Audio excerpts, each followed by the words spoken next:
adventure calls me. This adventure calls me on to the gold, to the gold. This adventure calls me on. I'll never stop, never stop, never stop until I find the gold. I'll never stop, never stop, never stop until I find the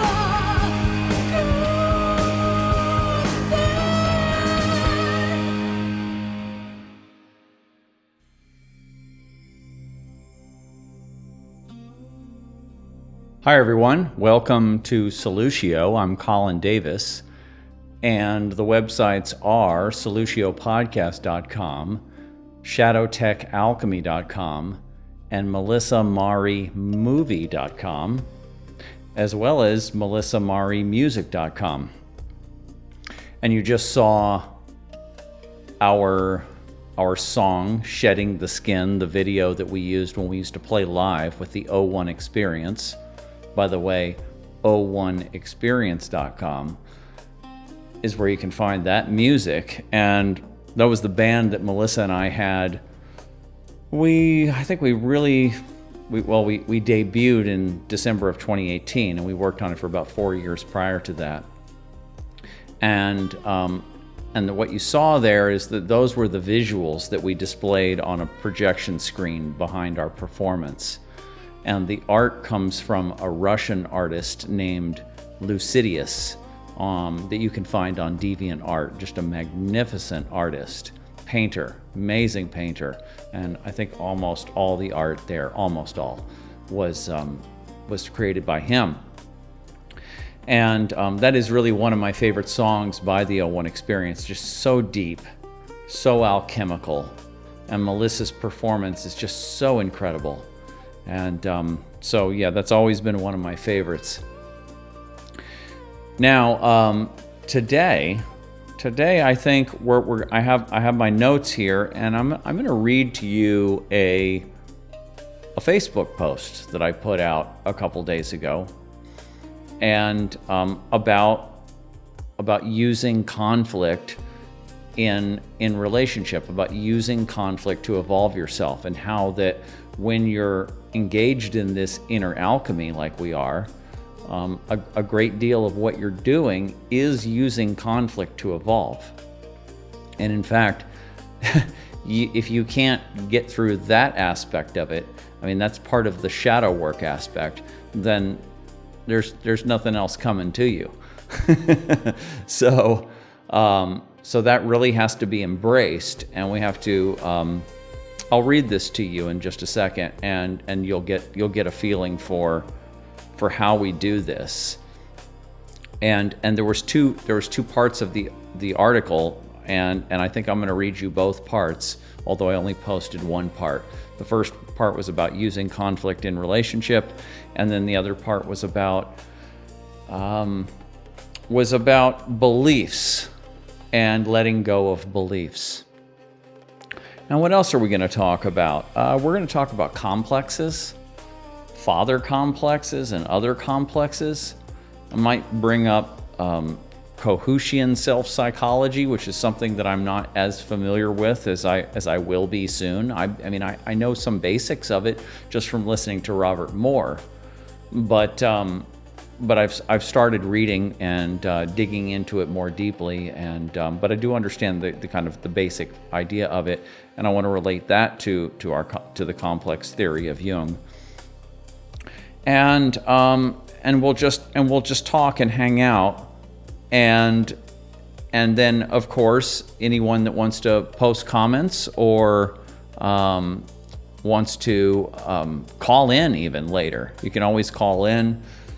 The phone numbers are in the YouTube description, or they're at soluciopodcast.com, and that's something that we can do a little later. I don't know if anyone noticed, but I'm coming on a little bit later today. I came on at 7:30 rather than 7 o'clock. And the reason why is because I've noticed that for whatever reason, the people who are watching this show are not showing up until later.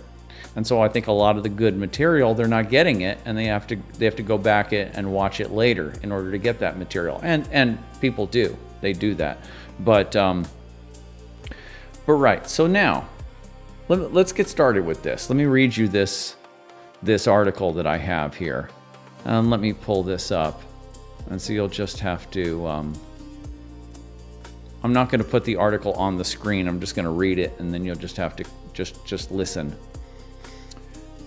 So here we go. Regarding the practice of relational alchemy, the alchemical path that I am on and that my life is dedicated to is bounded by certain ethics and related practices. One of the primary ethics is our mandate to use conflict as a portal into self-awareness and healing. No conflict is random or to be merely no conflict is random or to be merely blamed on another, but to be seen as the effect of ongoing shadow dynamics that are to be uprooted, analyzed, and metabolized. As we progress, we generate a tolerance for conflict and an acceptance of its eternal presence in life. Sorry for all the for not reading this so well right now. The first stage of the great work is to be conducted alone, because it is here that we become familiarized with our shadow material and we learn to work with it to some degree. We do the best we can. Eventually others show up and they give us the opportunity to further the work. We discover quickly what we are capable of. If we stay with the work, we eventually become capable of true alchemical relationships. Conflict is still present in these relationships, but the individuals are able at this stage to tolerate the cleansing fire of awareness that is being focused on the unconscious dynamics that show up. This all sounds very cool until you're there in the alembic with another alchemist. There you must perform according to your highest capacities. When you're triggered by the unconscious complexes that you are still in the process of discovering and metabolizing, until you reach a significantly higher level, it's natural to react, to project, and to blame.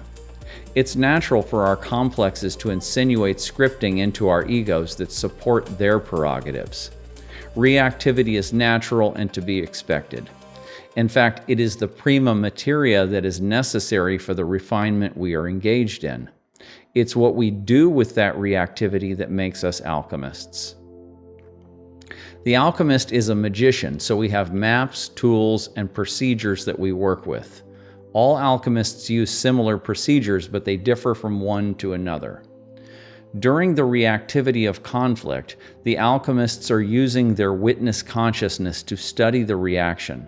They're taking notes mentally as the reaction takes place. They're noting the type of reactivity that is occurring, even if they cannot fully control the reaction itself. The fact that they are consciously analyzing the reaction serves to limit and control it, but for many years, until enough prima materia is transmuted, reactivity will not be extinguished by awareness alone. Then, after the initial fire of conflict dies down, the two or more alchemists begin to relate to each other from their magician mind. They recall their knowledge and the maps they have previously used to compare what just happened to what occurred in the past. They note changes and report any advances in their abilities to prevent or monitor the conflict. After every conflict, new realizations, new updates to their maps and models will show up, and they use the period subsequent to the conflict to mine their consciousness for this new material and understanding. In addition to this cognitive processing, they engage in personal emotional processing of the residual emotions, and they engage in relational repair behavior where they rebond with the other. Finally, they do a full cleanup of the container of relationship and analyze and process any residual projections and leftover scripts that were involved in the conflict. An after-action report is either written up, recorded, or conducted verbally between the parties in the days subsequent to the reaction. This work is hot. It's uncomfortable and difficult during the periods of reactivity and cleanup, but then we feel the results. After we've engaged in this process and fully metabolized the energies, we notice that our consciousness has been raised. We feel lighter, and also we feel highly stimulated by the epiphanies that have come to us during our analysis. We understand ourselves and the process more. We see clearly that we are making progress, and that gives us a real boost in confidence. We also feel that our relationship has become stronger, and at the same time, more flexible. Love has been created through the work, and that love is the elixir that heals the complexes themselves. So, let me get back to where I am here. And, all right. Wow, okay. So, yeah, so there you go. So, let me just kind of summarize it or restate it all again. What we're doing as alchemists, and this is really the, I'd say this is the, in fact, let me just, well, no, I'm going to keep on with this, and then I'm going to read this other one about beliefs, but it's kind of, what I'm going to say there is the same as here, is that this is really the test of an alchemical relationship, and the test of whether or not someone has the capacities to engage in this process and really evolve themselves from the inside out, to really do that, to really actually evolve, because it's just studying psychology or studying spirituality or being around people that talk about it or whatever it is, or having it as an interest, consciousness, these kinds of things, or using psychedelics and all of this, none of this really evolves you. The psychedelics give you a perspective which is, or any of these kinds of experiences, all experiences that are formidable give you some kind of a perspective that you can lean on and that you can use to orient yourself. And I guess you could consider that evolutionary. It is. But to really restructure yourself, if you've had, if you consider yourself to have had a difficult childhood, if you consider yourself to be wounded in any way, to be a wounded healer in any way, because an inner alchemist is really just a wounded healer who's that's it. That's all it really is. And if you're interested in this because you recognize that you need to heal, that you need to you need to heal, then you're going to have to do some heavy lifting, and just navigating around this material, around conflict, around the shadow, around complexes, around reactivity, tiptoeing around it and all of that won't get you anywhere, right? Reading about it and talking about it and studying it and listening to podcasts, that won't really get you anywhere. That kind of orients you and puts you, where you need to start, but then you have to actually go down into that material. And, you can do that through, you can meditate and find material. You can just wait for life to show you, where you need to look. You can be in therapy and you can have somebody else helping you, go through old stuff and see what generates reactivity. Or you can use relational conflict to open the door down into the complexes that are the distorted complexes that are getting in the way of you accessing your highest purpose, your inner gold, or they're distracting you, pushing back on you, slowing you down, just putting you in cognitive dissonance, dissociation, whatever the effects are. You recognize that you're not getting your highest purpose is not being tapped fully and put into the world, and you're feeling that there's more to be done and that there's work to be done. You have that general understanding, but you're not able to get to it because of all this pushback and of all this distortion and all of this manager activity, you would call it in IFS, right? So you have managers that are trying to, keep the exile from being rewounded again. So all that's going on. So the thing that opens access right through the ego and down into those manager parts and the exiles behind them, or we could just say complexes, or in Kohutian self-psychology, this is your internal objects, right? To get down into that material, to that patterning, conflict with other people is the ultimate way to get in there. It's one of the best ways to get in there. We take all ways that are available to us that show up in our movie of life.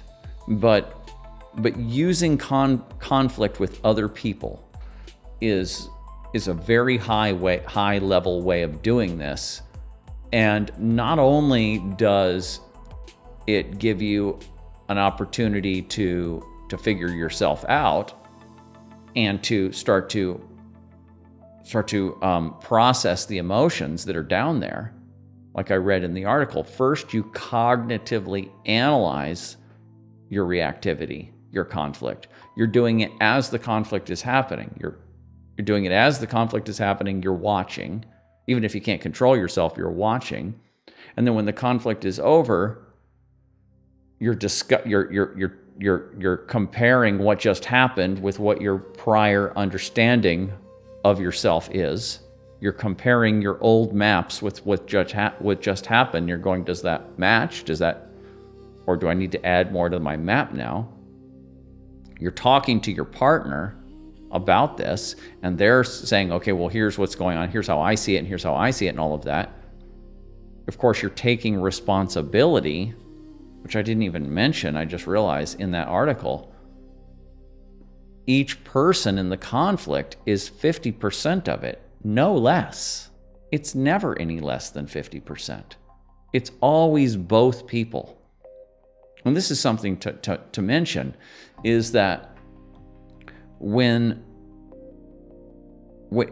often what you have in a conflict, and I'm just going to go off track here and we'll come back. Often when you have a conflict, one party, say it's between two people, one party is got the sort of overt aspect, the overt behavior, the triggering behavior, let's say, right? Let's say it's the more aggressive one. Someone is more aggressive and someone is more passive. And so the aggressive one may be seen to be the one that started the fight, right? But what you realize after you study this for a while, you study yourself and you study the nature of your complexes, or in Eckhart Tolle's term, the pain body, you'll find that there were energies and subtle triggers going on before the conflict started in the passive one. So the aggressive one is there saying, okay, attack, but then the passive one was there pushing on the field to get the attack to start. So both parties are involved. And then the aggressive one might attack, and then the passive one will be victimized. But then the passive one can easily and often at that time or another time flip and become the overt aggressor and victimize the other person. And so you get a full circle, a full cycle. And you have the two egos, the two conscious minds of the people, and then you have the two deep states, the two shadows, the two pain bodies, the two complexes, or, tapestry of complexes going on underneath, right? So that's what's going on, just like it is in the external world. Just like you have when you get out of the superficial level of basic politics and geopolitics of who attacked who and all of that, you find out that that's just the cover story. What the newspaper or TV says about who attacked who, what country attacked what country, you find that's just the cover story, and that there was these ongoing shadow dynamics, shadow antagonism going on between the parties before that. And so it's the same thing with two or more individuals. And so when we're doing this cleanup work, we're taking complete responsibility for our side of the conflict, even if we're not fully conscious of it yet, and we haven't really found our side quite yet. We know it's there. And it's the other person's responsibility to remind us, remember, you're half of this.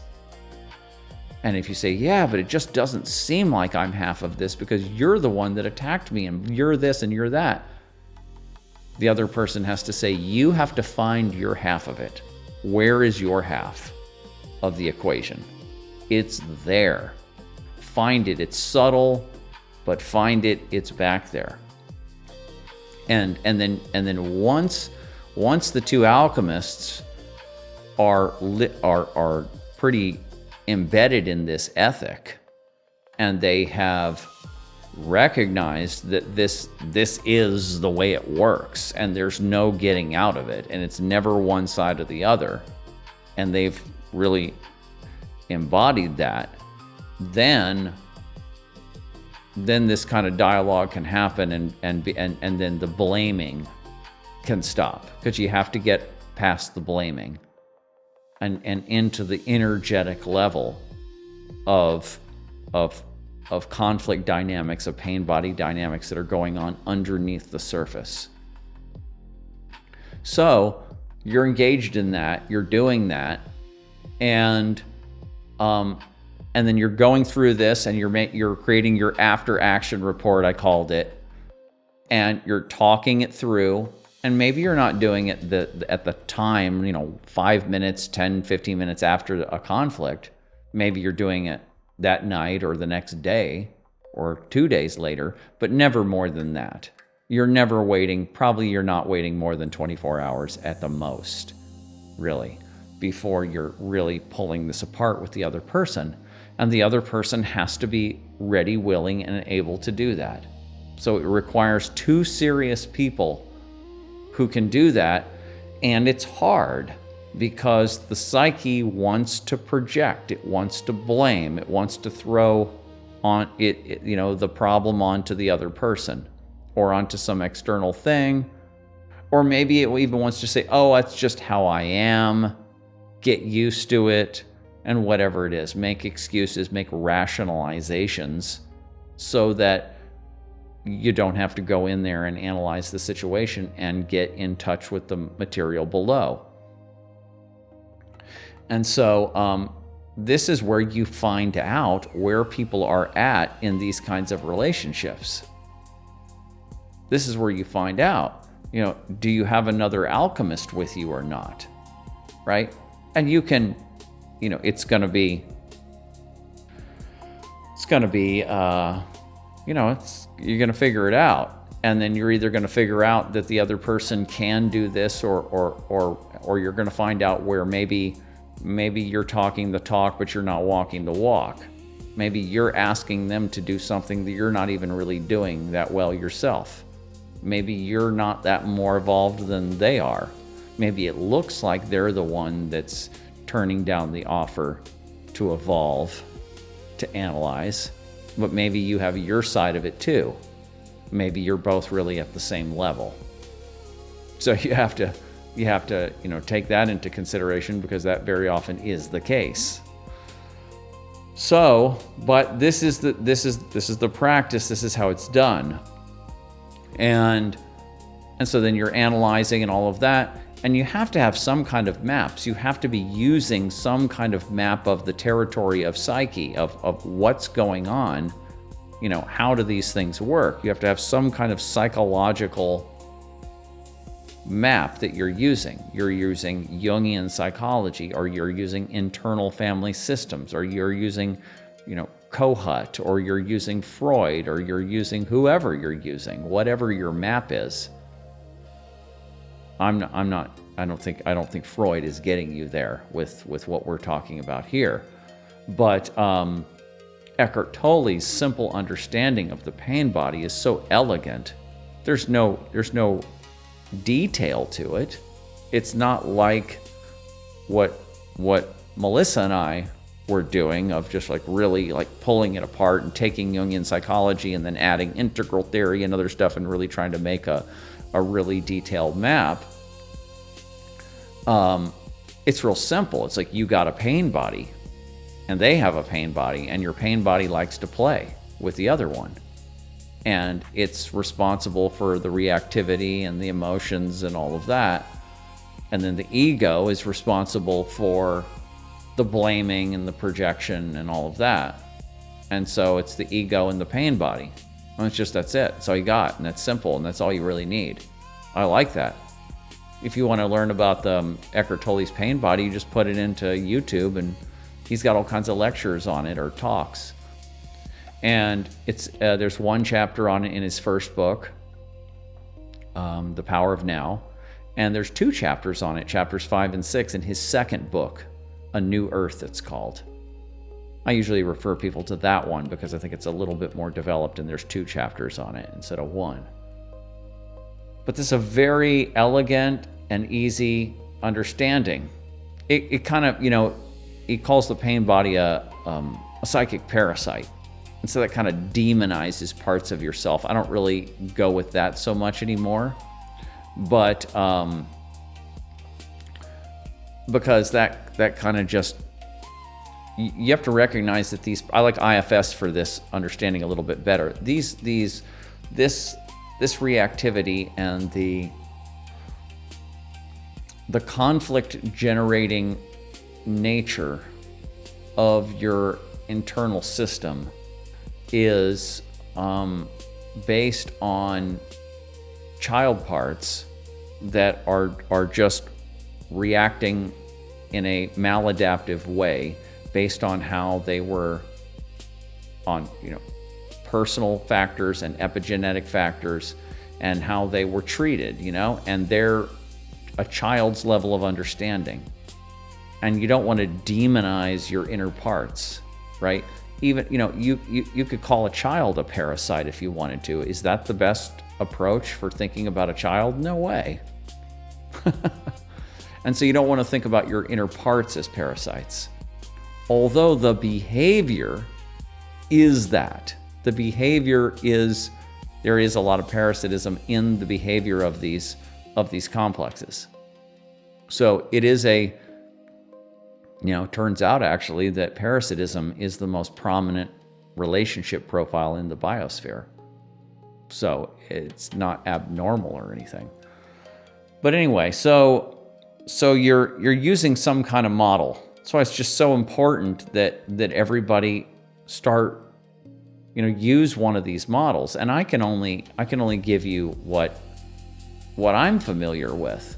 But I have been on this path of inquiry into the shadow and into this domain for over 20 years and been doing it pretty diligently. And there's a handful of psychological or psychospiritual models that outline this that you can use. There's not that many, right? So Jungian psychology, I think, is the widest and deepest, but it's also very nuanced, and not all of it deals with this subject, of course, but it's very elegant, very beautiful, but it's very deep and difficult to get a full understanding of, to where you feel comfortable with the whole thing and you feel like you can actually base things on it. So so IFS, internal family systems, is way easier than Jungian psychology, even though I think it doesn't fully give you everything you need. This is why our friend C. Michael Smith, who is a PhD Jungian, uses IFS more than anything else in his therapy, right? Because it's just so simple. And so that is a model that anyone can just grab a book, grab Richard Schwartz's Introduction to Internal Family Systems, grab that book, or any other Introduction to Internal Family Systems book you want, or look at videos or whatever, and just get familiar with the whole thing. Start naming your parts, dialoguing with your parts, journaling about your parts, and start forming a relationship with your parts and start understanding their behavior and their perspective. And that's a very simple and elegant way to look at the complexes that are at the core of reactivity and unnecessary conflict. Or, like I said, Eckhart Tolle's pain body understanding. There's a pretty simple model too. But you have to have something. You have to have some model. You can't just be like, oh, well, you can't do the work. There is, I mean, you can reach a limit pretty quickly, actually, with theory, and how far you can go with theory, because you can take all the maps of the psyche that you want to and study them all and overlay them all, and they still will not show you a really reliable, accurate picture of the psyche in all situations for all people. No. So theory can only take you so far, and then you have to just kind of improvise your way through it with whatever tools that you have.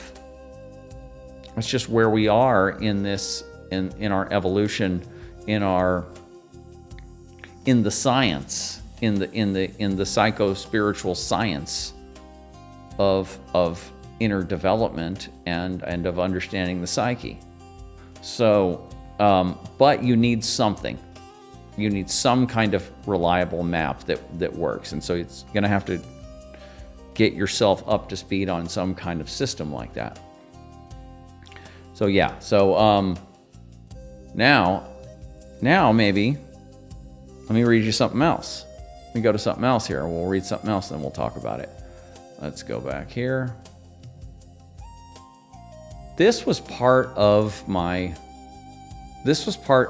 original, all this stuff, the way this stuff comes to me is just that life experiences give me epiphanies, and then I just sit down and just type out something.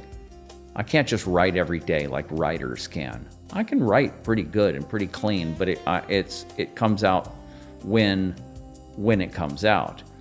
And so this was a segment of that original writing that I pulled out because it kind of veered off. But this is on beliefs. And okay, I think I might rewrite some of this, but it says the alchemical path is for badasses, true spiritual warriors. You have to tolerate your beliefs falling away because your ego is identified with them. Specific beliefs are not objectively right or wrong. They are merely scripts that orient your life for the movie scene you are comfortable or capable of living in. When these scripts are challenged by the world or in relationship, it's very difficult to let them go. But the alchemist knows that they are subjective and transitory anyway. The same goes for past experiences that we have rendered judgment upon, making them true stories that we carry around. These stories and the memories associated with them are formed by actual factual experiences, but are not clear and accurate representations of what happened to us. They are stripped down, fictionalized versions of what happened to us that serve psychological complexes that help shape our realities. Our minds, bodies, and behavior become concretized by these scripts, beliefs, and fictionalized memories. We've all noticed how humans often look like their dogs, but we also come to look and act like our complexes. Jung famously said, "We all recognize that we have complexes, but in actuality, complexes have us." And behind the complexes are master patterns, archetypes, some very beautiful and some very ugly and shadowy, and it is these archetypes who the complexes are serving. They are the gods and demons that are being channeled by our complexes, and the beliefs, scripts, and memories we are running in our internal software are the voices of these gods and demons. So the great work to be done is to see this state from above, watching it occur in real time, getting enough altitude and emotional detachment so that we can bypass our reactivity, which is the energy that comes from these operations. This is what I've been just saying earlier. As we become increasingly aware of how our shadow dynamics work, our egos unplug from the circuitry and we become more human. Reactivity and slavery to inner scripting is by definition possession, demonic possession. As we learn to use the alchemical tools in the practice of the great work, we awaken to higher states of consciousness. We become less susceptible to relational conflict, and we literally exorcise our demons. And while the tools for doing the work are available and have been available, most cannot handle what it takes. They cannot handle the discomfort involved in using conflict to evolve. They want to avoid it, but they end up getting it anyway because their distorted complexes demand it. So they never actually can avoid conflict, but they prefer to blame instead of working through it. They don't want their projection crutch taken away, so they don't evolve. So that was kind of, there's some material that kind of veers into what we were just talking about with complexes, but I thought in there was something about John Lilly's, let me go back to where I am here, to John Lilly's understanding, in the province of the mind, there are no limits. This is a famous quote by John C. Lilly. John C. Lilly, if you don't know, was a friend of Ram Dass and Timothy Leary in the 60s, one of these psychedelic explorers. And he started, he was just an incredible badass, back to that term. And he's the guy that invented the isolation tank, where you float on Epsom salts or whatever it is in total darkness. John Lilly was shooting up ketamine and LSD and other things, and then going into the isolation tank and going to other worlds, going to other states, other dimensions, and then going back to those places again and again and mapping them, mapping the different levels and what he found in these different levels. Just incredible. And some of the stuff was just so ridiculously horrific and wacky. But that was John Lilly. And he said, in the province of the mind, there are no limits. These limits are beliefs which are to be, taken apart and transcended, and then to be replaced by new beliefs, which are then to be also taken apart and transcended. In other words, you're always operating with beliefs. You always have scripts. You always have narratives. You always have stories, right, that explain, what happened to you and what does it mean? Or what's going on in the world and what does it mean? What is my father like? What is my mother like? And what does that mean to me? And how does it relate to other people in the world? You have these stories, these scripts. Why do I like this particular idol, this politician or this sports star or whoever, this culture star? Why do I like this person? And you see, you have a whole narrative structure, a belief system, a ego script around that. But that is just a vehicle to get you from point A to point B. That's all that is. It's not there to be your lifelong belief of the way things are. You're not supposed to idolize somebody or, stick to I was going to say you're not supposed to. A lot of people are supposed to stick to these systems, stick to these narratives for their whole lives. But not the alchemists, not the evolver people. These are the evolver people, the people who are pushing the cutting edge. And humanity always has to have some of us, right? And so for us, we can't do that. We have to just say, okay, my current set of beliefs, narratives, scripts, understandings, these are answering the necessary questions and situating me in the world right now. And over time, as I grow, as I mature, these will fall away and they will be replaced with new beliefs, new scripts. And then over time, those will fall away. And you have to get used to, like if you go back and anyone that's showing up now, watch the beginning of this show on the replay, I played the song Shedding the Skin by the O1 Experience, my band with Melissa Mari. And it's just amazing, beautiful, incredible performance by her and the lyrics and everything. It's about this process, shedding the skin, shedding aspects of your ego, right? Allowing ego death to be the impetus for evolution, for transformation, for the refinement of your consciousness.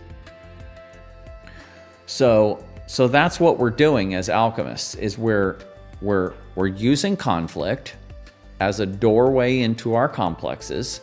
We're analyzing it, and we're working through it. And then what I didn't get to in my earlier talk is, but which I did read in the article, is that after we get through the analysis part, then we get into the emotional processing part, right? And we process the emotions. We allow the emotions to come up. And if this is in both of my books, there's a chapter or a segment on what we call emotional processing that comes from John Ruskin, Emotional Clearing. We just didn't want to copy his word or whatever, but it's basically the same thing, except we're doing it not in meditation, but we're doing it when we're triggered by each other or in life. And then you allow the emotions to come up, and you allow your ego to access them. And then you go, what are these emotions? What are these feelings? And you give them the full permission to come up. You know, somatic experiencing in a way, emotional experiencing, right? And that actually starts to move the repressed emotions that are associated with these complexes, with the pain body, or however you want to call it, with these parts. So we do the cognitive aspect of understanding what's going on, analyzing it and doing it between two people so we're both on the same page and taking responsibility for our side of the equation, our side of the energy field. And then we're processing the emotions below it. Sometimes we're doing that alone, sometimes they're doing it with each other, allowing that energy to move, right? And then we're also allowing beliefs to fall away over time, right? And our idolizations or idealizations of other people, right? You're really into this person, or you're into this philosophy, or you're into this church, you're into this whatever it is. And that gives you answers, and then it gives you a social identity, right? But those can't last, not for us. They have to be transitory. And so that's the work. That's what we're doing. This is the work. And so there we go. Now, let's see where we are in our program. Let me talk to you guys in the chat. I know Carlos was posting furiously. Thank you for this example. This and last week, I had the opportunity to compare my reactions from now and before. Although there's room for improvement, I'm happy that I have more awareness. Excellent. Yes, when I analyze slowly, I've been the aggressor and the victim. Nothing is black and white with awareness, at least. I feel I get second chances to improve, although I wish there was a magic pill. Yeah, no magic pill, just a process of alchemizing, of metabolizing and increasing awareness over the course of life. To resolve these internal conflicts, to resolve the internal conflicts, but it takes time and patience. I always think about how I think and try to integrate different models to my mental process to get a bigger picture and help myself. I can also see how different ways of thinking about the world and myself are more at the forefront of my thought process the more I practice things like TRE, which is trauma release exercises, meditation, affirmations. It's nothing concrete, more like an arsenal of resources. Exactly. This is your toolkit that you continue to build. Can you recommend IFS practical book? Yes, I will. I struggle to understand it practically. That being said, I've started the open focus meditation and I still haven't felt something, but will continue to do it. I'll comment on that in a second. And then, okay, yeah, that's Carlos. Let me. I'll comment on Shelley in just a second. But so the IFS book. Oh, I don't want to get up and have to reach it. But okay, there's a book by Colin West, which is a very simple, almost children's book. It looks like it's got drawings in it and stuff. It's called We All Have Parts. And you can grab that book, and it's just very, it's actually not that simple. It's as simple and complex as it needs to be, so that you have a basic understanding of what the basic principles of IFS are. Not just the parts and what they do, but just about the self and I don't know if she has the 8 C's in there, but it takes you there. Then there's the book by Richard Schwartz, the founder of it, called Introduction to Internal Family Systems. And that's a small book, and that will take you where you need to go. He also has a later book, which has come out a few years ago, and it's called No Bad Parts. I haven't read No Bad Parts, but from what I understand, it isn't just a continuation, it is a recapitulation of the whole thing. So you should be able to learn the whole theory through the No Bad Parts book. But look on Amazon, look at the reviews, and see if that's true or not. I think it is. And then there is an author named Ion Farvahar. It's A-I-O-N, like Jung's book, Ion, F-A-R-V-A-H-A-R, Farvahar. And his book is IFS Tips and Tricks, or IFS Practice Tips and Tricks. It's got an orange cover. It's like a $50 or $60 book, but it's kind of a Bible. And he, the way he writes, he's a friend of he was a friend of me and Melissa's, and he writes very simply, and he talks to you like, you know, he really tries to make sure that you really understand each concept and everything. And so so there's that. So there's some IFS books for you, and then of course there's a lot of YouTube videos. I don't know, there's probably a lot of people who are I would probably just watch, you know, Richard Schwartz. I would say go watch interviews with Richard Schwartz. But a lot of times Richard Schwartz is actually kind of having to dumb it down a little bit. You might look for Richard Schwartz presentations where he's teaching workshops or something to practitioners. There's some of that stuff on there too. And then the last thing I would say on this, which applies to any of this stuff, is get yourself a ChatGPT account, right? The free one. And go into ChatGPT, the AI program, and just say, can you please give me a summary of internal family systems? You know, give me a basic summary so that I can understand the whole practice and what it's about. And it will do that for you right there. And then boom, now you have that.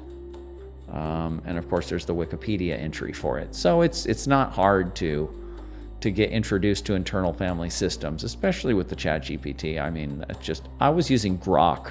It's the X platform's AI, but now I'm using ChatGPT, and now I'm even experimenting with using AI programs that you download onto your computer and private ones and stuff. And so I haven't gone there quite yet, but I've been researching that. And with these AI programs, you know, they can give you incredible depth, and they can really be great teachers. And but at the same time, they leave out all kinds of stuff. So you can't just ever rely on a ChatGPT answer for anything, and just think, oh, okay, well, I understand it now. But it will introduce you, or you can use it to crack things open and problem solve and all of that. Okay. So okay, Shelley says, love this insight. The passive one pushes on the field. I just had a conflict, and due to my lack of reaction, I saw myself as the victim. In truth, I was totally pushing on the field. Yes, exactly. You have your ego, your conscious mind, and then you have all these dynamics in the unconscious, and in there is some kind of a complex that is integrated with the other person. They have some kind of a complex, pain body, whatever you want to call it, part that's in there, and it can't talk with English, or it actually can talk in English. What it's doing is, during the reaction, it's fueling your judgments and your thoughts. So it is talking during the reaction. Before the reaction, it's insinuating little microaggressions into your language, into your posture. Your complex is changing your posture. It's changing your voice. It's putting itself into your body and voice and your breathing and everything, and it's coming up and it's telling the other person's pain body, the other person's complex, I'm awake and I want to play, right? And it could wake up and start pushing on, and then there's also a field action too. There's just like a field action reaction that's going on that's even below the level of these insinuations. And that you can feel that. When you become sensitive enough, you can feel that. And the other person can feel that when you really become sensitive enough to this.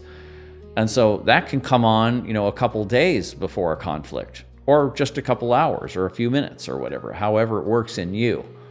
And so that thing will be turning on. And if you usually play the victim side, you have a passive aggressive aspect of your complex that is wanting to get involved in this and getting this whole thing started. So the reaction will happen, the fight will happen, and then the feelings that come up when the fight happens, right? Like you see, it could be like anger, rage. It's always on top, and self-defensiveness. And righteousness, self-righteousness, and grandstanding. These kinds of things can come up, and just narcissistic displays. All this can kind of come up on the active side. One of the partners will be doing that stuff. And then the other one will be feeling abused. They'll be feeling shamed. Or they'll feel, in some cases, guilt. They'll be, guilt tripped, right? Or they'll feel fear, right? Shame, grief. They may feel grief. Grief may be part of the formula on the victim side, right? But both people have a little bit of each. And one person is doing more of the active and the other person more of the passive, but they're both getting fed one way or the other. And so when this happens, when you become sensitive enough to how this works, you have been shown the recipe, right? You've tasted the meal, right? And you've tasted the meal, and now you can go, oh, okay, what's in that? What's in that? I taste this, I taste this. It's like you can take a bite of a food, and then you can figure out what the ingredients are. So you can do that after a conflict. You can start to figure out what emotions, write it down, what emotions were on top, the active masculine side, and what emotions were below the passive feminine side. And in both people. The aggressive person, you might at first think, oh, well, they are carrying the active stuff. And then the victim, I'm carrying the passive stuff.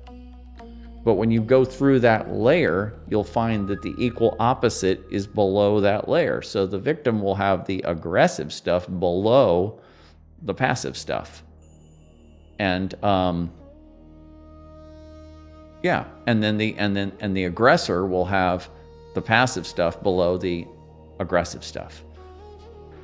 So you go in there and you pull that stuff out and you pull it up, and then you go sit down. This is the emotional processing, the emotional clearing. Then after the fight, you separate after a fight. And if both, it's the way to go with this is when both parties know what they're doing. Both parties have some vocabulary. Both parties have read the IFS book. Both parties have looked at Eckhart Tolle's pain body or whatever system you're using. They both know the terminology and how it all works. And so then, once it happens, it's like, okay, we're doing it again, there it is. And you may or may not be able to talk about it with each other right then and there. You should as soon as you can. And you should take notes. You can record it on your phone or whatever device you want to use. Melissa and I, we used this little This little white recorder, this little MP3 recorder, I got thousands of hours of conversations and stuff, working things out. And then I started using my voice memos app on my iPhone. But, and then I actually, people who have seen the movie, melissamarimovie.com, they will know that I was also recording video of a lot of stuff too. So I was documenting everything because this is what we were doing. But, so then you go emotionally process the material.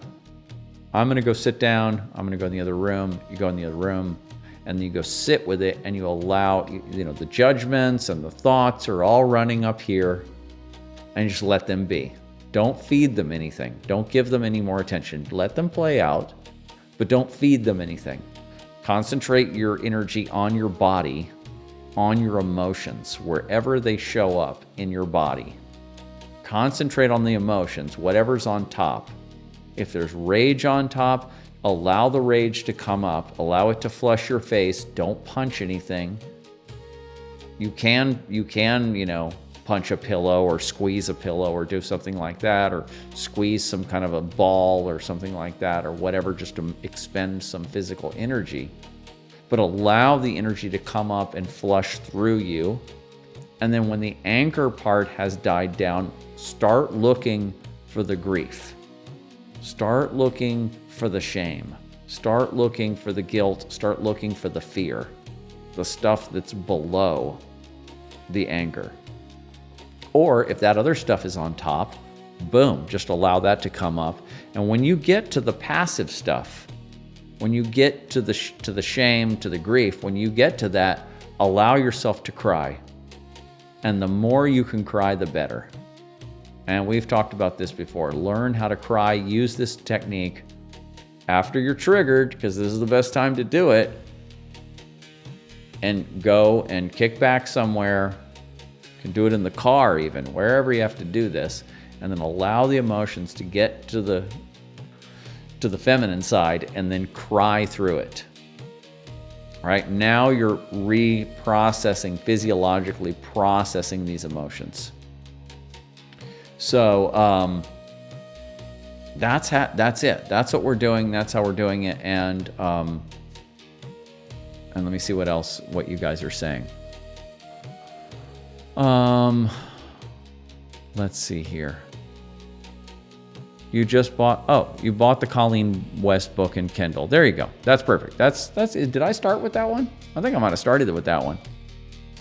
C. Michael Smith told us about that one. He recommends that to his clients. Yeah, you're welcome. You're welcome, Carlos. And I've gotten to the shame, fear, and grief. It's still, you will be able to cry, Carlos. You'll get through it. Especially when you're alone, you'll be able to do it. I think I started with that one. Yeah. Okay, so now, anybody else has any other comments, feel free to put them in there. Now let's see, where are we on? So I just kind of gave you, there's a lot of stuff right there. We just went through a lot of stuff. We talked about the whole alchemical path, like we always do. We talked about using conflict in relationship to evolve. I read you that article. We talked about letting go, shedding the skin of beliefs, right? And idealizations of groups and ideologies, and letting go of that stuff. We talked about the actual process of, we talked about the topology of complexes. And we talked about the processes of the emotional clearing processes, of how to clear the emotions behind the complexes or within them. So that's a lot of good material there. Now I'm going through my notes here and to see what we're going to go into next. Because, I started the program later today. I started at 7:30 instead of 7. So because I noticed that you guys show up later. And this is you get a better show if you guys are involved. Okay. Oh, I know what I got. I got some stuff for you. That was fast, but the information is dense. Yeah, it is dense. Yeah, you can go back and listen to this show again later. Right, okay, exactly what you're doing. Exactly right. So you can go back and listen later. And I talk about the same stuff over and over again. And, and that's why I really appreciate your comments from everybody. Because you guys, Carlos and Shelley, you guys allowed me to, go into more detail and personalize it. And the more personal I can do this, the more personal I can get, the better, because then that really fleshes it out. It's more general when I'm just talking if I don't have a personal example. So, now I'm going to, self-objects. Maybe I'll talk about that a little bit. Heinz Kohut, Kohut. I won't go into it too much. I still need to do a lot more studying on this. The idea is that you have these three modes of relating to other people. You have idealization, and you have mirroring and twinship. And so when you're very young, you're idealizing the parents, right? They're basically like gods, right? And they're your example, and you're projecting onto them. You're in transference with them, right? You're in the field, the transference field. You're in the projection with them, and you're idealizing them. And because of that, they are, when we go back to the idea of complexes, like mother and father complexes, your mother and father complexes are coming online and getting informed by this projection field with the parents and what's in that field. And then, as you get older, a little older, then you go into the mode where you're getting mirroring. And mirroring is where the parent is noticing aspects of you that you didn't notice, and they are complimenting you or showing you or bragging about you and assisting you and giving you help and mirroring you, letting you see yourself through them. Right? So they're looking at you and they're saying, wow, you got these great qualities, and let me talk about them and let me mirror them back to you. So that really develops self-esteem. And this is when you're developing your own identity and your own self, your own ego, then you're using this, then you're needing this mirroring. And then you have twinship, which is your sort of bonding, all the bonding dynamics. And you need all of these.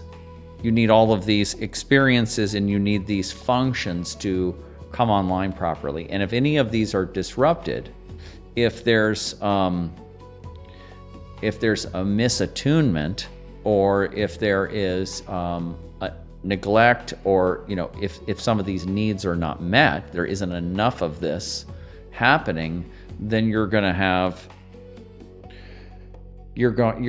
to be fractured internally on this. Your internal self-object, they call it. You have external self-objects. You have an external self-object. You have a self and you have an object.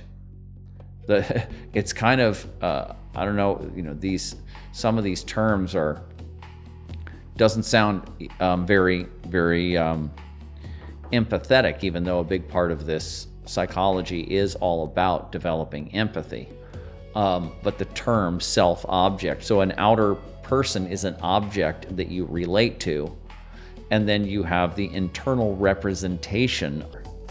But as long as you had a good enough one, then that's all that you needed to get your needs met, and then you can operate with what you got. And that's how we are here. We got enough to be not. We're not basket cases. Anyone that's on this show, listening to this, reading this kind of stuff, we're not basket cases. We're not living on the street, just totally addicted to drugs, suicidal, you know? And those people were just, you know, traumatized, and there's intergenerational trauma to the point to where, you know, so much trauma and not enough natural capacity to heal. Put it together and you have what I was calling a basket case. Not a very nice term, but we're not basket cases. We're just wounded enough to have to work on ourselves, but not so wounded that we can't. Right? That's where we're at. So, but so that was, and Robert Moore is the guy that introduced me to the Kohutian self-psychology, and then also C. Michael Smith, Mikal, because he was also University of Chicago and studied under Moore, and that's where Kohut was popular. And he also asked me to start looking into that and get an understanding of that. So I've been looking at that, and I'm really just at the beginning of the understanding of it. I'm really not, but I do have I read half of one book already, and I'm about to start another one. So anyway,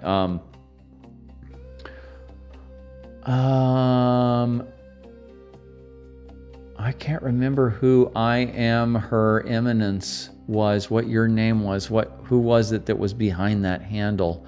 I'm so glad to hear crying is the act of release. Oh, believe me, yeah.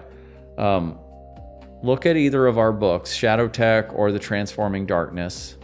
There's a segment on emotional processing, or go to John Ruskin's original book, Emotional Clearing. He talks about doing it in terms of meditation. Melissa and I talk about it in terms of after you're triggered, when you're in conflict in life. Anytime emotional content comes up where you need to cry, you need to cry. And if you need to isolate yourself, you need to go in the car, go in the room, in your own room, and have your own space or whatever to do it, then you do that. And it is true, though, that you can get addicted to these lower, like any emotional content. A complex can just keep running, and you can just keep on. It could just keep on, gassing you with emotional reactivity, and you can just kind of stay in it, and you can just cry yourself to death. But a lot of times that's not what's happening. What's happening is that you haven't been crying enough. You haven't been getting a good release of this. It's like when Melissa died, which has now been 14 months and something. I just now, about 2 months ago, stopped crying every single day, multiple times a day. But I knew this technique. We had been using this in our lives. We had been teaching it and talking about it for years. So of course, when I had to really use it again, I knew what to do. And so I just processed all this. I cried for, hundreds of hours, who knows how, I don't know hundreds, but every day for, let's see what it is. So I'm crying for every day, maybe 10, 15 minutes at a time, like 3 times a day. And then I'm just doing that. And then eventually it moves. Eventually I move through that stage. Now I'm finally able to recognize, and then I've talked about this before, the whole projection of the anima animus projection that was going on between us, and the relational field between us, and then that gets broken when she passes, and then now half of my psyche is hanging out there, and I have to, because I was so relational with her, so intimate and relational with her, and then my psyche falls up, half of, my self object, we could call it, out there disappears. And now I have to pull my psyche back in again and go, who am I? And, I know women, actually, it's very well understood that women go through this because women are usually more relational. and more dependent on the relational field. And when a husband passes, they can have a very hard time finding themselves again. Plus the fact that women are often just their personas, their social space in the world, at least traditionally, was more dependent on the husband. And so it's definitely hard. It's always hard for them to lose the husband, because not only is their relational field broken, but then their whole, identity and role in the world and everything is broken. But me as a man, I became initiated into my feminine, to a great degree through my relationship with Melissa. And so, so I had a lot of material hanging out. She was holding a lot of material for me. And then when she passed, that's out there. So I had to reintegrate all that stuff. So not only am I crying for the grief out, but I'm also kind of reintegrating my psychic field. It really feels like that, reintegrating my psychic field, and then going back to, oh yeah, I'm an individual again. I existed before Melissa. I met Melissa when I was 43. I already had a career as a musician and touring and running a studio, and I already had a life and everything before Melissa. I was operating before her. But then once she came in my life, my whole life became oriented around this solar mystica, my alchemical woman. And then she's gone after 12 years. And it's like, oh, okay. So that was going on for me, but I believe I successfully did it. I'm still crying over Melissa. I'm still talking to her every day.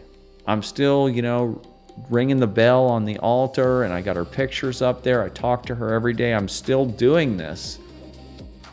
But I'm finally, and this show is actually helping me to be able to be myself and to do, basically continue on what Melissa and I developed, was all this psychospiritual work, and then now to put it out in the world without her, which I'm fully capable of doing, but the act of doing it actually makes me an individual again. So that's what's been going on with me. But the crying, is a huge part of the process, and so got to do that. But okay, back to Carlos. I've had to learn most of the positive self-esteem myself. I was always hiding and in fear. I forced myself to put myself out there as a matter of survival. Yeah, right, exactly. In your 20s, you got to push yourself out there in the world, and in your, when you get out of the house, and whether there's a survival impulse behind it or there's just an ego development impulse behind it, and social impulses and stuff. You have to do stuff in the world. You have to push yourself, absolutely. But thank God I'm learning English too. Yeah, and your English is excellent, really excellent. English to find information about self-help. My life would have been way different if I hadn't. So good, Carlos, what you did, not growing up with English in the household, and then you learned it before you were too old to make it for it to get hard. Once you get, the older you get, the harder it is to learn another language. And I'm actually spoiled because being a primary English speaker, and I can go all over the world, and other nations are taking steps to try to understand English, to learn English, because it's really the international language now. And especially in Europe, because I've done a lot of touring in Europe, and I haven't been to South America yet, but I've been to Europe a lot, been to Japan and North America, but and so I can operate with English in Europe. And I have a lot of friends in Holland, for example. I can't speak Dutch to them. They don't know how to mess. They're not going to mess around with Dutch, trying to limp around with me or anybody else. They speak perfect English, and they want to speak English. They like it. And so there's no real good opportunity unless you live in another country to really. But if you're in a Latin country and it's Spanish that's being spoken predominantly, and you want to evolve and you want to learn, yes, you're going to have to push yourself to learn English, and so you did that, and so that's fantastic.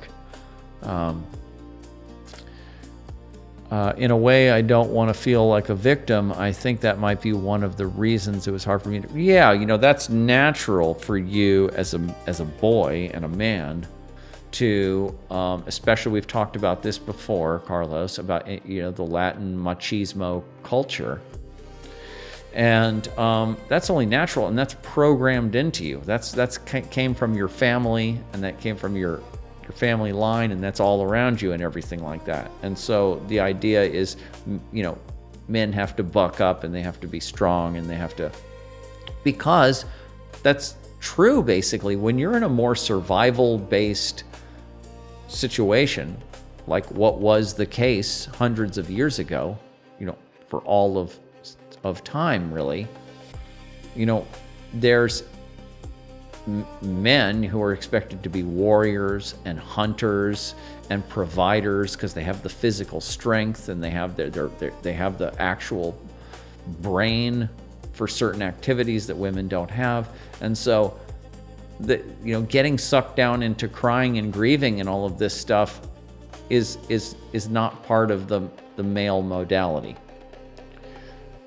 But the thing is that people didn't even live that long. We live twice or even 3 times as long now as people from hundreds of years ago.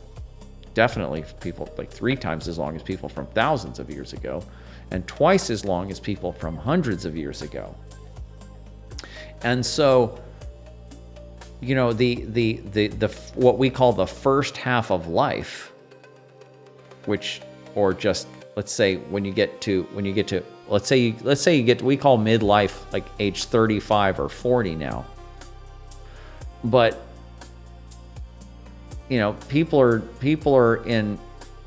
dying of diseases and all kinds of things, so much that a lot of people don't last that long in the old days. And so we now have a whole second half of life where we have the opportunity to develop parts of ourselves, to develop our psyches, to develop capacities that more ancient people just didn't have the ability to do. And then all the social roles and all that kind of stuff has changed. And the Jungians have pointed out, Carl Jung pointed out, that every man has a feminine side, an anima, and every woman has a masculine side, an animus.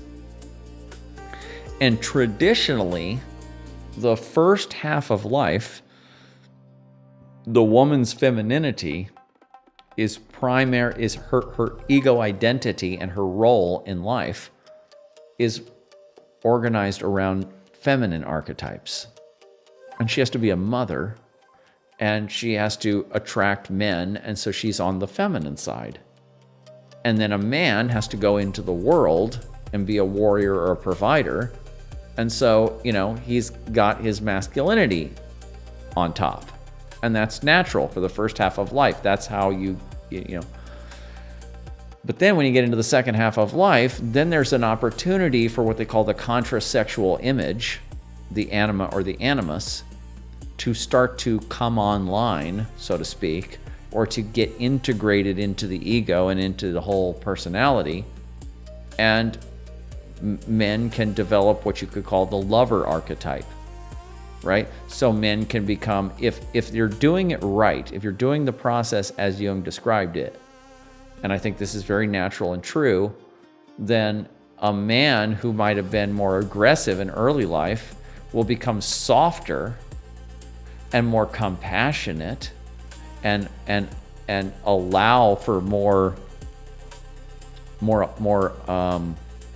pliable in the second half of life, as he gets into his 40s and 50s and certainly into his 60s.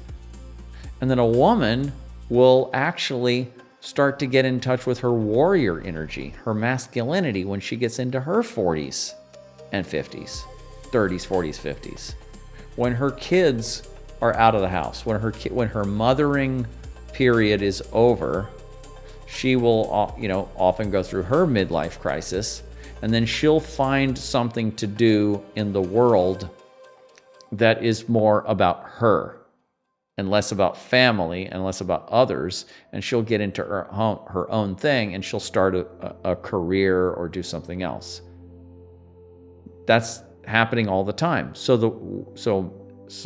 Carlos is saying it's hard to get in touch with the femininity, yes, but a woman has to get in touch with her masculinity also. And then this is a sort of a huge problem in the household. And one of the things that leads people to get divorced is that original relationship profile of man and woman has switched to some degree, and they haven't figured out how to make that work. And so people go looking for others to try to bring back the old relationship profile. But also, though, with that said, even though that is kind of the archetypal example, there are plenty of women who develop their warrior function early in life for survival, right?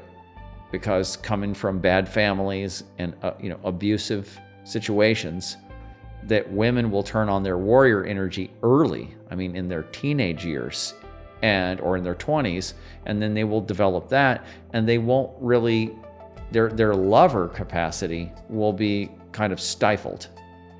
And so for those women, they actually have to do the same thing that men have to do, and that is they have to get in touch with their lover in later life.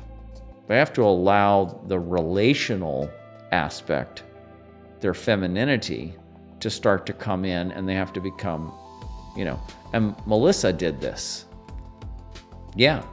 And then there are men who, because of their, they grew up around a lot of sisters or, coddling mother or whatever circumstances in early life, they were softer in early life.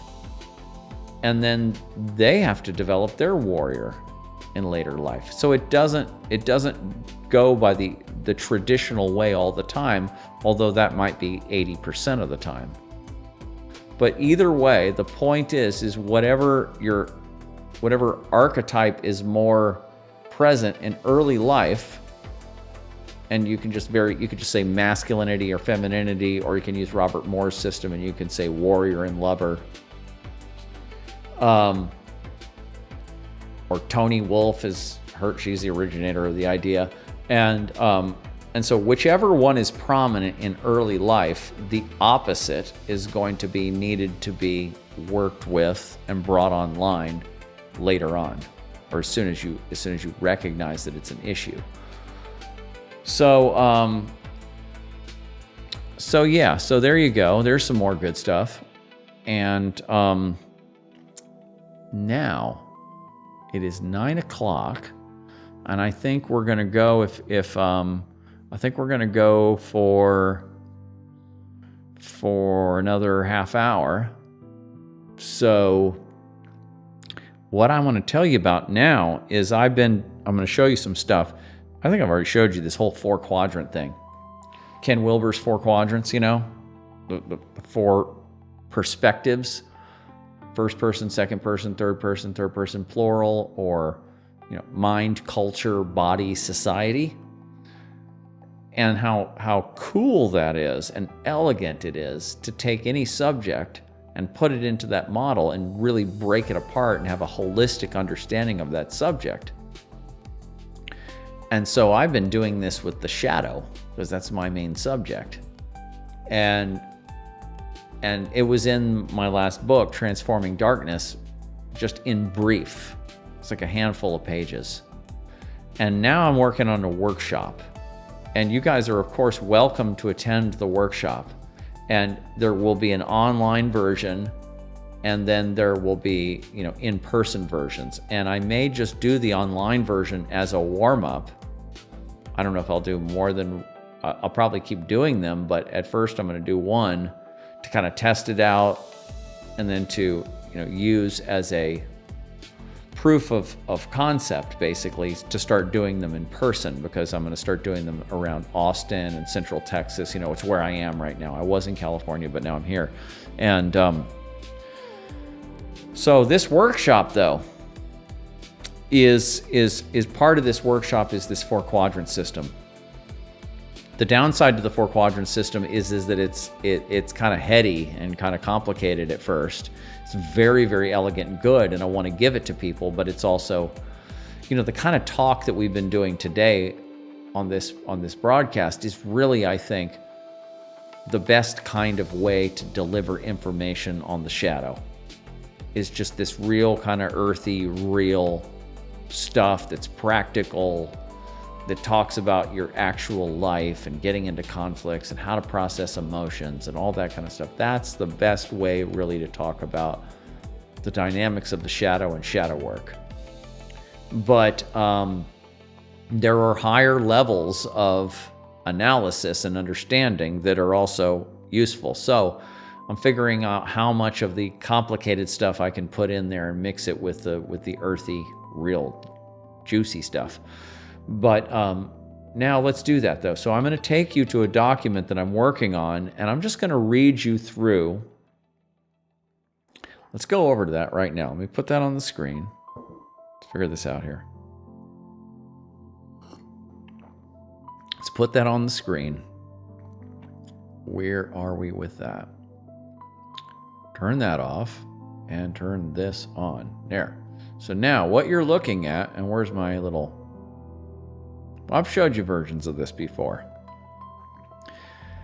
On the left, you have, this is the 4-quadrant system on the left.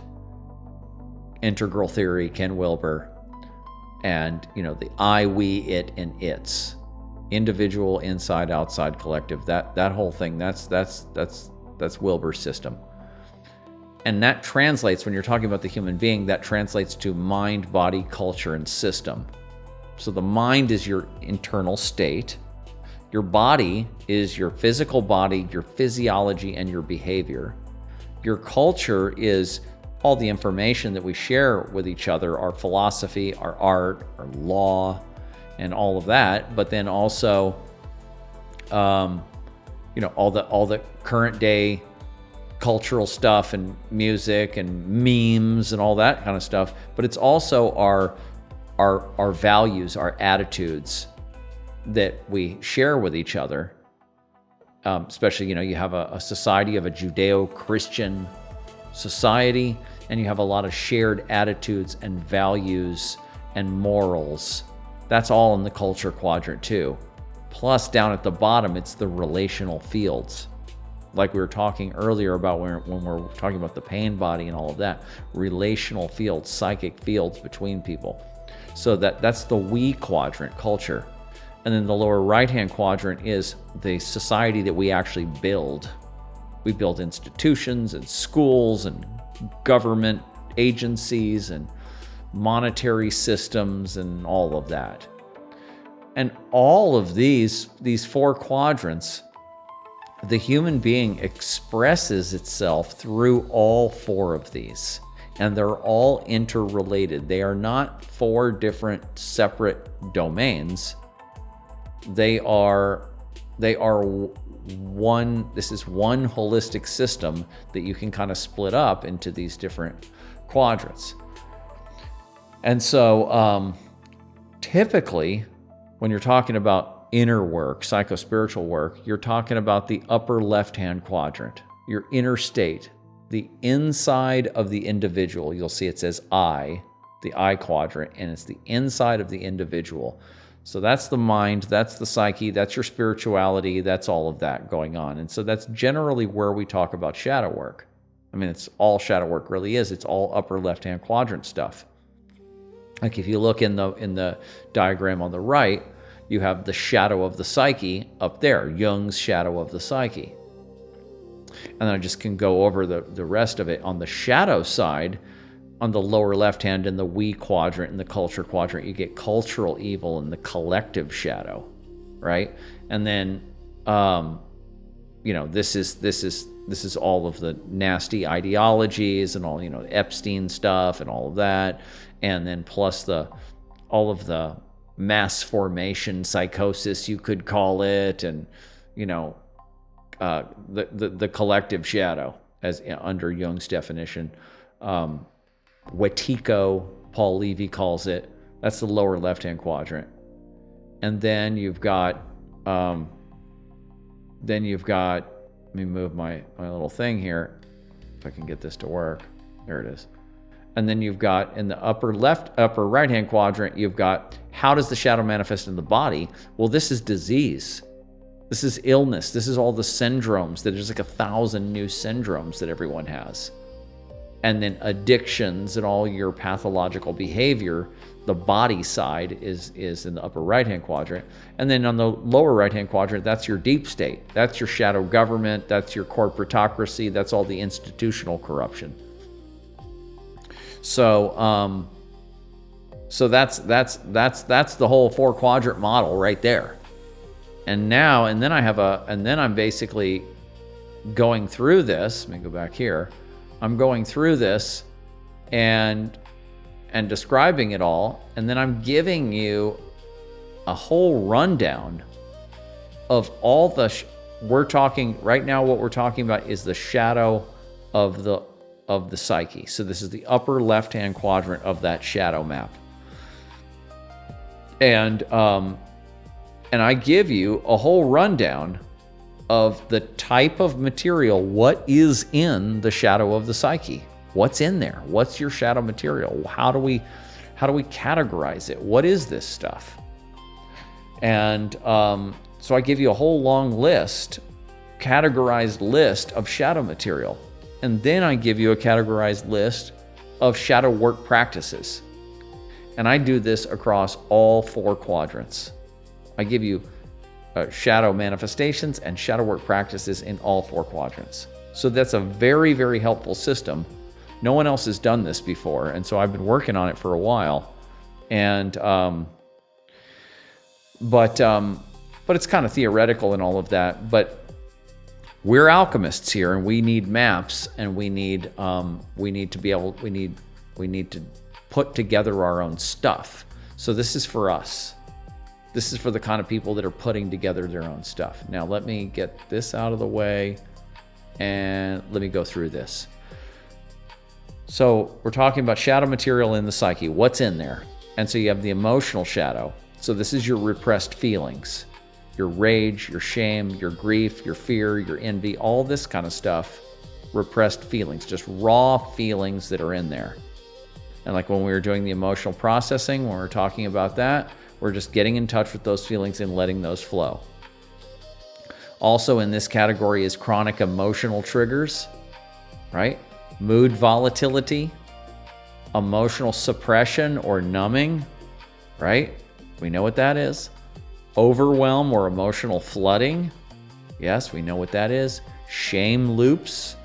Yes, we know what that is. Guilt fixation. Any kind of fixation on any of these emotions where there's a complex just turning this stuff. Fear-based reactivity, a fear-based complex. Yeah, this is all emotional shadow material. Then there's the category of libidinal energy shadow, like Freud's libido. Actually, Freud mainly talked about libido as being sexual energy, but then Adler and Jung and others, developed it further and said, no, it's all kinds of primal energy. So this is the domain of just pure energy, just pure drive. And so you got grandiosity or narcissism, hubris, ego inflation, that kind of material. And then you have aggression, power drives, and sexuality. That's Adler. That's Adlerian psychology. And so aggression, power drives, and sexual energy. Then you got your personality disorders. They go in the shadow. Your dark triad personality traits, your Machiavellianism and narcissism and all that stuff, and psychopathy, all personality disorders, borderline personality disorder, all that. Narcissistic personality disorder, that's in here too. You got your cognitive shadow. This is the stuff that's turning in the mind, in the head, distorted self-beliefs, right? Just think about that. Distorted self-beliefs. Body dysmorphia, right? Women understand that. Body dysmorphia, not seeing your body the way it actually is, actually seeing your body as more fat or more thin than it actually is, or criticizing it, right? Yeah, but with body dysmorphia, you don't even see yourself right. Inner critic dominance, right? We know what that is. Cognitive dissonance, right? So there's pushback. You actually can't see things about yourself or about others that you should be seeing, right? Shadow material, you can't actually see it. It's held in a bubble. It's in cognitive dissonance. Identity rigidity, you will not allow yourself to, for your identity to shift. You would not allow yourself to let go of your beliefs and your identity and who you are socially, because to do so is talking about shedding the skin earlier, it's too difficult. Confirmation bias, you see your own beliefs confirmed in the world. You're projecting, black and white thinking, catastrophizing, basically paranoia, narrative defensiveness, this is all cognitive shadow material, right? Trying to defend your narratives, your stories, your beliefs. The psychodynamic shadow is next, right? So this is like Jungian, repression, suppression, or Freudian too. Repression, suppression, projection, displacement. I talk all about that. Repression is is the basic impulse to hold the shadow down into the unconscious. The Jungians have repression and suppression. Suppression is like mild repression, and then real repression is where you don't even know you have this material. It's so far down there. And then you project it out into the world. You see it in other people. Oh, Donald Trump's the one, or Barack Obama, or this or that person, or your mother, your father, your neighbor. They're the ones that are going to hold your shadow for you.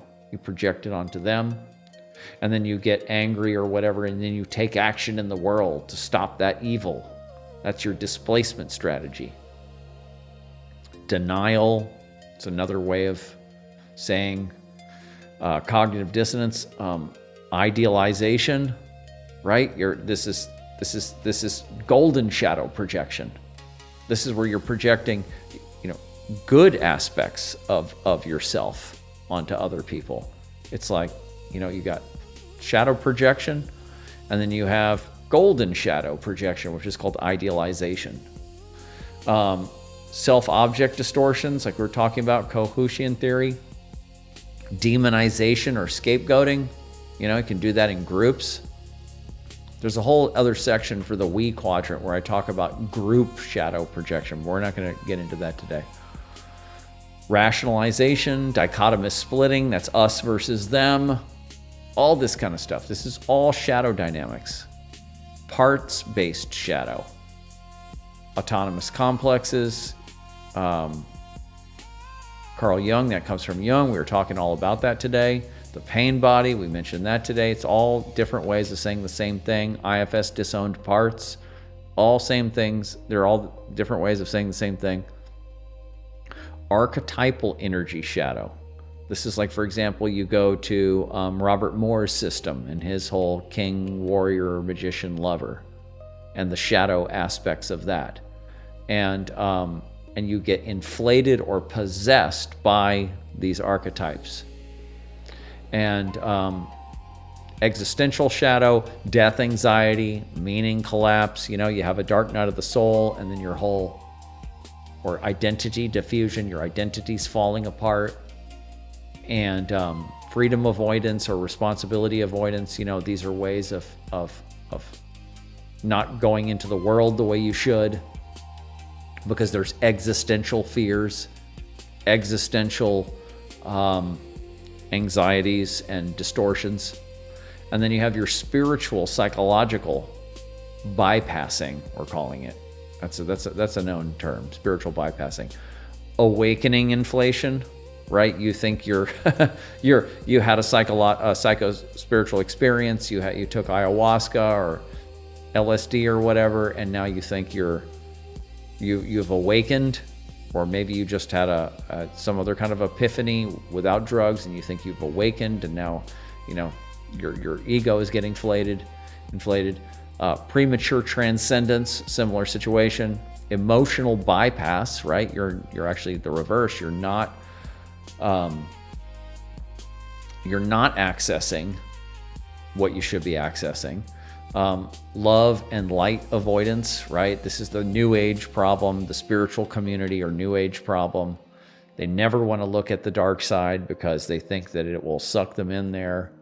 It kind of comes from Christianity. You never want to look at the devil or talk or think about the devil because he'll take you with him. And so, which is just not true. Maybe if you're at a lower level, if you're at a much earlier level of consciousness, like ancient societies where you probably may not have the ability to be able to metabolize the shadow, so you may have to project it. I believe that's the case. You have to project the shadow in 3,000, 4,000 years ago, even 2,000 years ago. You have to, because the psyche just is not developed enough to be able to handle it. And the ego is still developing. But now we have a lot more people that can process their shadow material, and they don't need to keep projecting it into the devil or projecting it into other people or just repressing and avoiding it. They can process it, and so they should. Non-dual bypassing, you're doing meditative techniques where you're getting into non-dual consciousness and you're getting high off of all this. And then you're coming back and you're saying, why are you guys all talking about left versus right and good versus evil and stuff? Everything is one.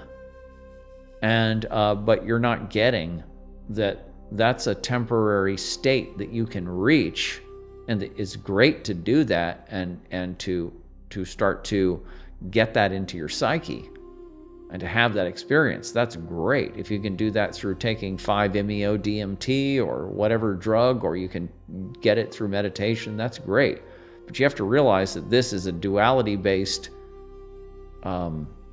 simulation we're in here, and you have to learn the rules and learn the ropes and everything of duality. So that's life.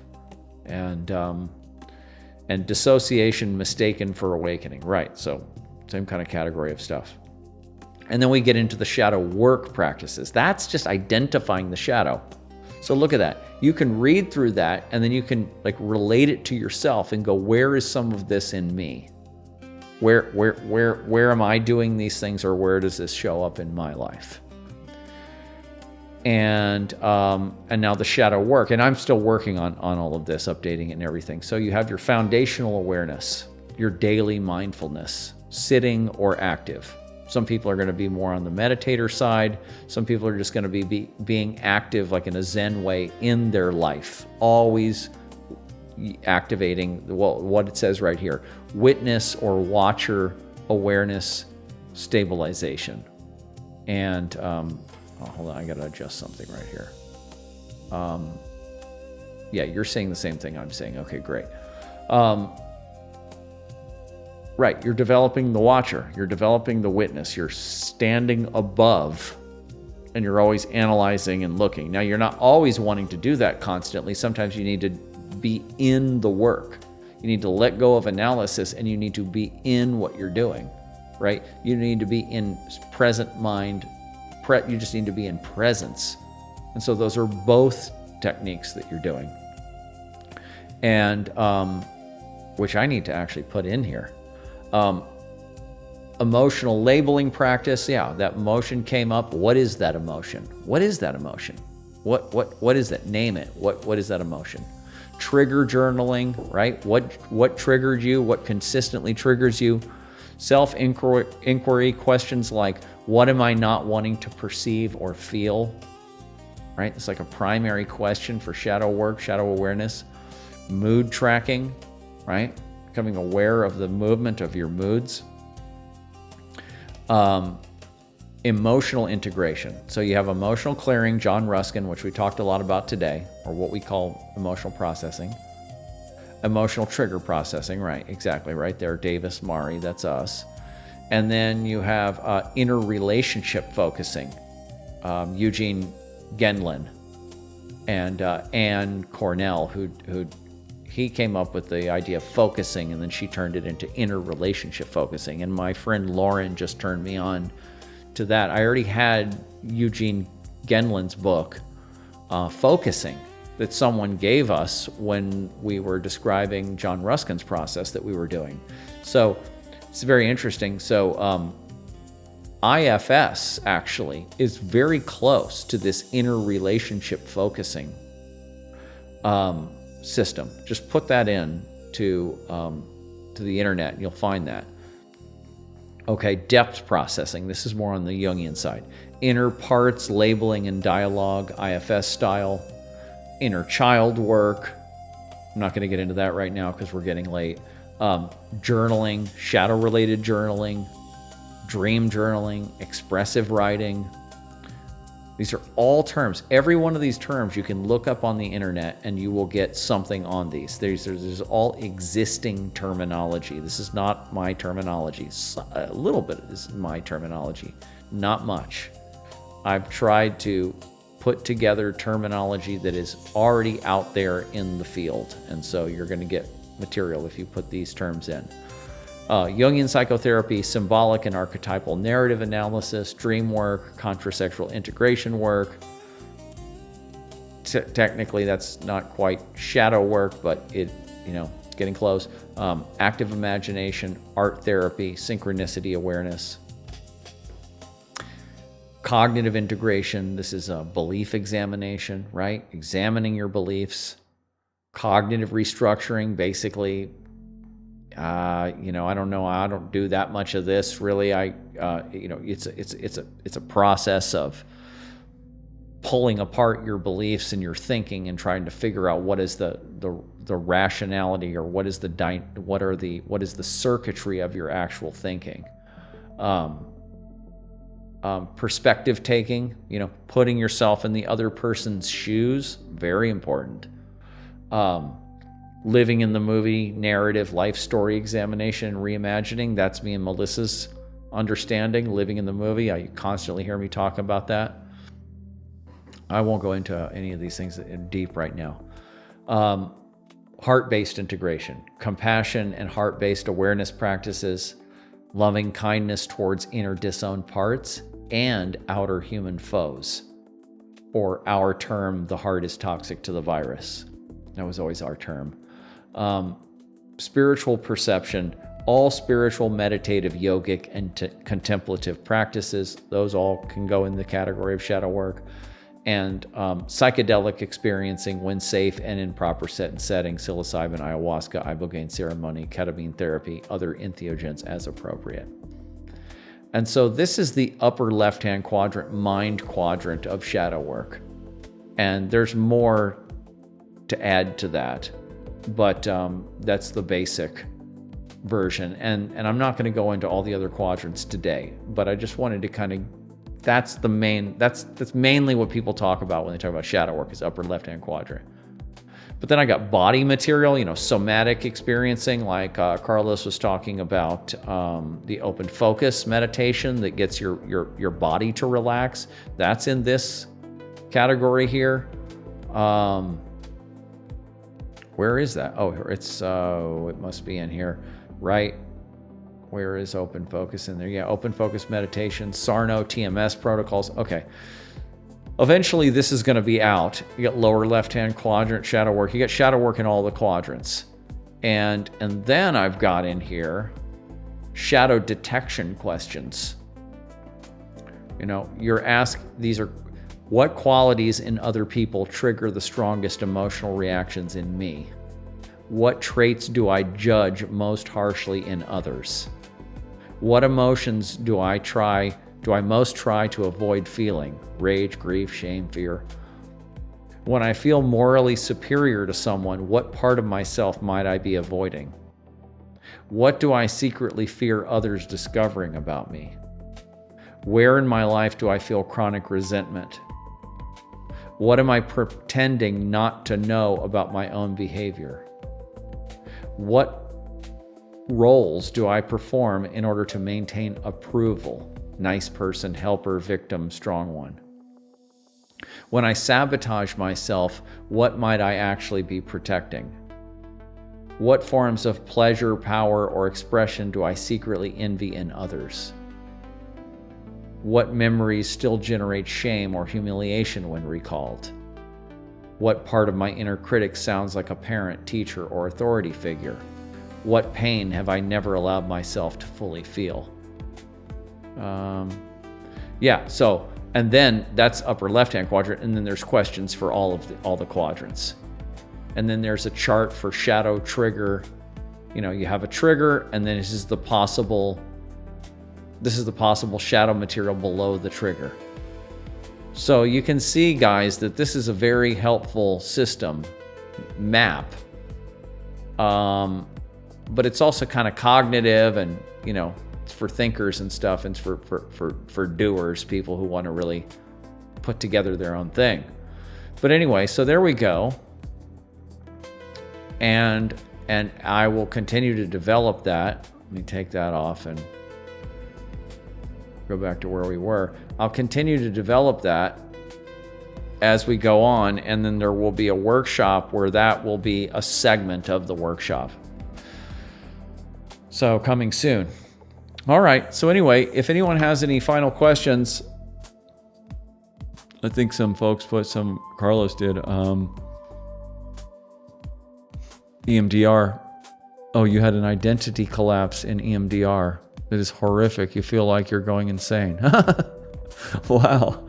That's good, Carlos. I'm glad you had that. That's good, man. That needed to happen.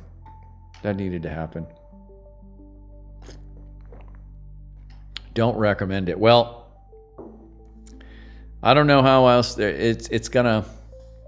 These we have to have a strong but flexible identity, right? If your identity is too weak, then I've had this. This has been my issue. My identity is very flexible, but it hasn't been that strong. And I've had to develop that over years, being a performer and all of that, and then talking to people and all of this, and then I'm also autodidactic. I've been in so many different professions and areas in life, and hung out with different types of people, and so my identity is pretty flexible. And I don't really even have too much of a whole. I mean, I walk around with long hair, so I kind of look like a musician. But then I don't really talk like a musician or act like a musician. People have a hard time figuring out what is my identity? Who is this guy? Where is he coming from? What is this? I go in the music world, and then they figure out, oh, well, wait a minute, is he, what the hell? Or I go into this, I go into intellectual world, and they're like, oh, he's an artist, and so I'm really crossing over into different roles and having to have a flexible identity. But I haven't had, both of my parents had self-esteem issues, and so I always kind of had inner critic self-esteem issues. And now it's a lot better than it ever was. It's like I can deal with it now. It's not taking me down, but it's still present, right? It doesn't destroy my life, but it definitely still is, and it just gets better every year. I just get better and better. I keep working at it every year. But you don't want to have a really rigid identity. This is who I am. This is what I do. This is where I fit in. This is what my beliefs are. You want to be able to say, okay, you want a flexible identity. When I'm in this situation, this is my identity, and I'm using it, and it's flexible. And it can be this over here and this over here. That's how I always kind of had that. So I just had to learn how to live with that.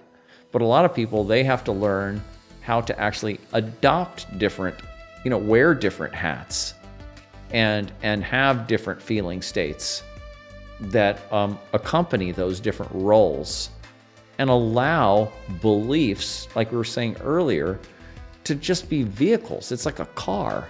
It just gets you from point A to point B. And then when you don't need to travel, when you need to get it, you go from point A to point B in a car, and then you need to get in a boat, and then you need to get on an airplane, then you need to get in a canoe, and then you need to swim, and you just use different identities, different beliefs to get where you need to go in life. And, in the Jungian understanding, the big S self is what's insinuating or is directing your daimon, is directing your, it's giving you your direction where you need to go. So if it's saying you need to go over here right now for you to feel meaning and purpose and feel good inside and feel creative, then you're going to have to adopt your belief systems and your identity. And then when it's 10, 20 years later, it's saying you need to do something else, well, then you need to adopt a different belief system and a different identity. So that's how we have to do it here. But sometimes it can, those are called dark nights of the soul, or ego deaths, and they can be very, very hurtful, obviously. All right, everyone. So thank you guys for hanging out with me Tuesday. And I came on a little bit later today, and I think that worked out. And so this was 7:30 Central. So I think next week I'll go on 7:30. I'll keep going 7:30. Could push it up to 8 maybe, but that gets a little bit too late for me. So I think a 7:30 is going to be what it is. Hi, Shelly. You're welcome. Well, thanks for checking it out, and you're welcome, Carlos. And it's my pleasure, and I really appreciate you guys coming in here and being with me and being part of this community. And because it's so much better, even if it's just a handful of you guys, it's much better than just talking into the wind. And so having live people on with me is fantastic. And then we get to address your personal issues and all of that to the degree that you want to bring them in. So that's awesome. And it's really the best. It's really what I want to do more than anything, is not just talk theory, but actually work with you. So, and if you know anybody else that you think can benefit from our program, then please bring them in. And the more the merrier. And if you ever have any questions or anything, any subjects you want me to address next week, you can just put them, you can send me a message, or you can put them in the comments after the video is done in YouTube. Just put a comment in there, and I'll see it, and then I'll get to it next week, whatever it is, because I always need to have ideas for what I'm going to do next week, the following week. So there you go. And if anybody came in late, this was a good program today. We talked about complexes and emotional clearing, and we did the 4-quadrant model, and this was a good show today. So I would recommend anybody that came in late to start from the beginning when this is done. And I played an amazing song that Melissa, Mari, and I wrote that, I think Melissa's performance is just so incredible, called Shedding the Skin, which is basically about what we're talking about here, Carlos. That was played at the very beginning of the show, so check that out. And if you want to listen to Melissa's music, it's at Melissa Mari, M-A-R-I, melissamari.bandcamp.com, or melissamarimusic.com will take you there. If anybody wants to see the movie that I've made about Melissa, watch the trailer. It's at melissamarimovie.com. And if you like what you see, send me a message, and I'll send you the link to the private upload, and you can watch the movie about Melissa. I highly recommend anyone who hasn't seen the movie about Melissa to get to know her. She is our alchemical saint and our model, I think, my model for stoic strength and commitment to the work.